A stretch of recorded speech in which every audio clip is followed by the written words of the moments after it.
Top quality और consistent performance के लिए सिर्फ सिल्वर पंप्स। टॉप क्वालिटी और कंसिस्टेंट परफॉर्मेंस के लिए सिर्फ सिल्वर पंप्स, नाम याद रखना।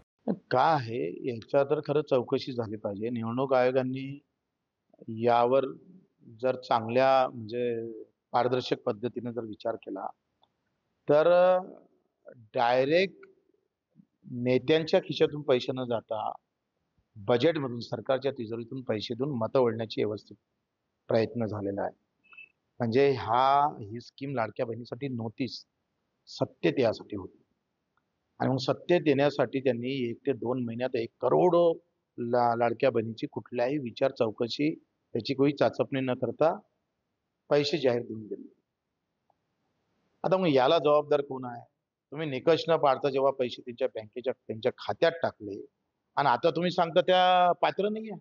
मग पैसे द्यायच्या अगोदर पात्र ठरवायचं का दिल्यानंतर पात्र ठरवायचं? हा पुन्हा प्रश्न आहे। म्हणजे हा व्यवस्थित क्राईम आहे, व्यवस्थित गुन्हा केलेला आहे सरकारनं आणि आता त्याच्यातून पुन्हा बजेट आता बजेटमधला येणारा सगळा अडचणीचा विषय हाती घेऊन आता लाखो आमच्या बहिणींना त्याच्यातून बाहेर काढेल, मतं घेऊन घेतले आणि आता पैसे पण बंद करणार आहे। व्यवस्थित चिटिंग आहे, व्यवस्थित फसवणूक आहे आणि ही केलेली फसवणुकीच्या विरोधात ज्या लाडक्या बहिणीचे पैसे बंद झाले त्यांनी खरं तर रस्त्यावर उतरणं गरजेचं आहे।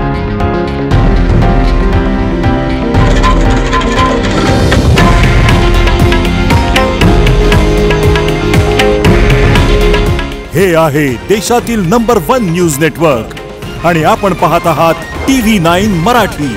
काळजी तुमची, हित महाराष्ट्राचं।